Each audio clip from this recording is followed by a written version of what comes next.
एक मरतबा किसी जगह दो बादशाहों की आपस में मुलाकात होती है, उन बादशाहों की अच्छी अलैक सलैक हो जाती है, तो वो एक दूसरे को अपने मुल्क का दौरा करने की दावत देते हैं। पहला बादशाह इसमें पहल करता है और वो दूसरे बादशाह से कहता है कि आप अगले हफ्ते मेरे मुल्क का दौरा करें। दूसरा बादशाह जब पहले बादशाह के मुल्क पहुंचता है तो वो देखता है कि बहुत खूबसूरत मुल्क है, बहुत जरखेज मुल्क है, लोग काम कर रहे हैं, उसका इस्तकबाल भी बहुत ज़बरदस्त किया जाता है, बड़ी मेहमान नवाजी से सारी कौम पेश आती है। कोई उसकी चप्पल उठा रहा है, कोई उसके लिए दस्तरखान लगा रहा है, कोई उसके हाथ धुला रहा है, कोई खाना पेश कर रहा है। ये बादशाह, पहला बादशाह दूसरे बादशाह को अपने मुल्क की सैर कराता है, शिकार करवाता है, बड़े अच्छे से उसका पूरा विजिट करवाने के बाद जब वो उसे रुखसत कर रहा होता है तो वो उसे मजीद कुछ शौक होता है अपनी बादशाही दिखाने का। तो वहाँ जितने लोग उसको रुखसत करने आए होते हैं वो उन्हें बुलाता है और वो कहता है कि कपड़े उतार दो, और सारे लोग फौरन से अपने कपड़े उतार देते हैं। फिर पहला बादशाह दूसरे बादशाह की तरफ देखता है एक फखरिया अंदाज से और कहता है कि देखी मेरी बादशाही। दूसरा बादशाह इंप्रेस हो जाता है, वो कहता है ठीक है, अगले हफ्ते तुम मेरे मुल्क का दौरा करो। अब अगले हफ्ते पहला बादशाह दूसरे बादशाह के मुल्क जाता है तो वो देखता है उसका मुल्क भी काफ़ी बड़ा है, बहुत जरखेज है, लोग काम कर रहे हैं, और उसका इस्तकबाल भी उतने ही अच्छे तरीके से पुरतपाक अंदाज में किया जाता है, मेहमान नवाजी का मुजाहरा किया जाता है। ये बादशाह उसको अपने मुल्क की सैर कराता है, कहीं लेके जाता है और कहीं नहीं लेके जाता है।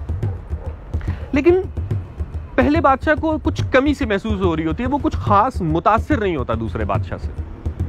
जब ये जाने लगते हैं तो दूसरा बादशाह वहां खेतों में एक बूढ़ा कमजोर शख्स काम कर रहा होता है, तो उसको आवाज देता है कि यहां आओ। जो बूढ़ा शख्स इन दोनों बादशाहों के सामने आता है तो दूसरा बादशाह उसे कहता है कि अपने कपड़े उतारो। वो कमजोर शख्स ये सुनते ही बंदूक उठा लेता है अपने ही बादशाह पे और उसे कहता है कि तुम मेरे बादशाह इसलिए हो क्योंकि तुम मेरी जान, मेरी माल, मेरी इज्जत के मुहाफिज हो, और अगर तुम मेरी जान, माल और इज्जत पे हमला करोगे तो मैं तुम्हें भी नहीं छोड़ूंगा। मैं तुम्हें बादशाह मानता ही इसलिए हूं क्योंकि तुम मुहाफिज हो। दूसरा बादशाह पहले बादशाह की तरफ इशारा करता है और कहता है देखी मेरी बादशाही। तो बड़ा मायूस होता है, वो कहता है क्या बादशाही, तुम्हारे ऊपर तुम्हारी रियाया के एक कमजोर शख्स ने बंदूक निकाल ली और तुम कह रहे हो कैसे देखी मेरी बादशाही। तो फिर दूसरा बादशाह उस पहले बादशाह को कहता है कि तुम जिन पे राज करते हो वो बेचारे भूखे, मजबूर, मुफलिस लोग हैं, और मैं जिन पे राज करता हूं वो खुद राज करने के अहल हैं। ये फर्क है तुम में और मुझ में, जाके देखो कि तुम किन पे राज कर रहे हो और मैं किन पे राज करता हूं। हमें आए दिन टीवी से, अखबारात से, सोशल मीडिया से, ट्विटर से पता चलता रहता है कि पाकिस्तान के सारे मसाइल की वजह ये कौम है, इस खित्ते में बसने वाले अवाम है। अवाम जाहिल है, अवाम इंतहा पसंद है, अवाम को कुछ पता ही नहीं, और कोई ये नहीं बात करता कि सदियों से इस खित्ते में बसने वाले लोगों के फैसलों का इख्तियार क्या यहाँ के लोगों के हाथ में ही है।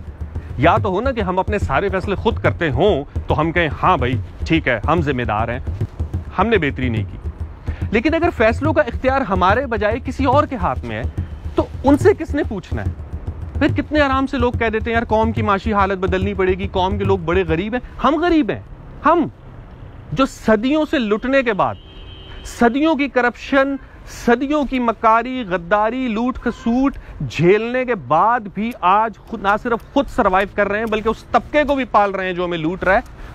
हम गरीब हैं, हमारी गरीबी में, हमारी गुर्बत में हमारा कसूर है। जुडिशरी के लोग, लॉयर कम्युनिटी के लोग बड़े आराम से बाहर आके कहते हैं कि यार इंसाफ नहीं मिल रहा, सिस्टम इंसाफ नहीं होने दे रहा। तो भैया आपकी जिम्मेदारी थी ना इंसाफ देना।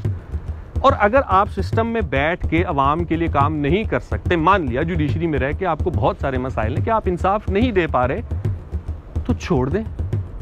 आप 30-30 साल की नौकरी क्यों कर रहे हैं, तनख्वाह क्यों ले रहे हैं, पेंशन क्यों ले रहे हैं, वो सारी पर्क्स एंड प्रिविलेजेस, वो रिस्पेक्ट, वो एहतराम क्यों समेट रहे हैं, जबकि आप वो काम ही नहीं कर रहे जो आपके जिम्मे है। ये तो आपको इंसाफ दिलाने के लिए आपको ये सब चीजें दी जा रही है ना। जब आप इंसाफ ही नहीं दे रहे तो आप इस चीज के हकदार ही नहीं है, आप छोड़ दें ना।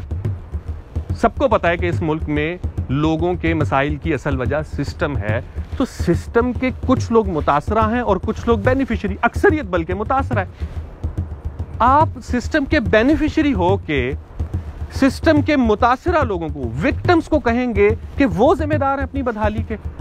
एक आर्टिस्ट उठता है, वो बड़े आराम से उससे आप सवाल करें कि भैया आप अच्छा कंटेंट क्यों नहीं बना रहे, लोग यही देखना चाहते हैं। लोगों का टेस्ट अगर बुरा है तो लोगों का टेस्ट किसने बनाना था? आपने। हमारे उलमाओ मशाइख चंदा भी लेते हैं, इज्जत भी लेते हैं, गद्दियां भी संभाली हुई हैं, इतने इतने इनके प्रोटोकॉल्स हैं, और ये तकरीरों में क्या कहते हैं? माशरे में गुनाह फैल गया, अवाम खुदा से दूर हो गई है, दीन से दूर हो गई है, तो उनको करीब किसने लाना था? आपने। सर ये आपकी ड्यूटी थी, आप फेल हुए। आप कब अपनी नाकामी तस्लीम करेंगे कि हम इतने अरसे तक ओहदों पे रहने के बावजूद, तनख्वाहें, मरात, इज्जत, एहतराम समेटने के बावजूद अपना काम ठीक से नहीं कर सके? आप कब आगे बढ़ के कहेंगे कि नहीं, कौम का सर शर्म से नहीं झुक गया, हमारा सर शर्म से झुक गया, क्योंकि सारे फैसलों का इख्तियार तो हमारे पास था और हम ही इनके लिए कुछ नहीं कर सके? अगर आपने सिस्टम के बेनिफिशियरी रहना है तो हमें ना आपके ज्ञान की जरूरत नहीं है। हमें आप मत बताएं कि हमारे मसाइल की वजह क्या है। अपनी गलती तस्लीम करें और हर कोई अपनी कम्युनिटी में से उस शख्स को हाईलाइट करे कि हाँ ये है जो गलत काम कर रहा है। वो चाहे सहाफ़ी है, वो चाहे डॉक्टर है, वो चाहे लॉयर है, वो चाहे मौलवी है, वो कोई भी है, कोई भी है। जो सिस्टम का बेनिफिशियरी है वो फिर आपका नहीं है, वो फिर सिस्टम का बेनिफिशियरी है, वो फिर ऑप्रेसर है और आप ऑप्रेस्ड है। सो इसलिए उनको अपना नुमाइंदा समझना या उनको अपने लिए निजात दहिंदा समझना सरीहन बेवकूफ़ी है, और यही बेवकूफ़ी शायद हमारी इस बदहाली की जिम्मेदार है।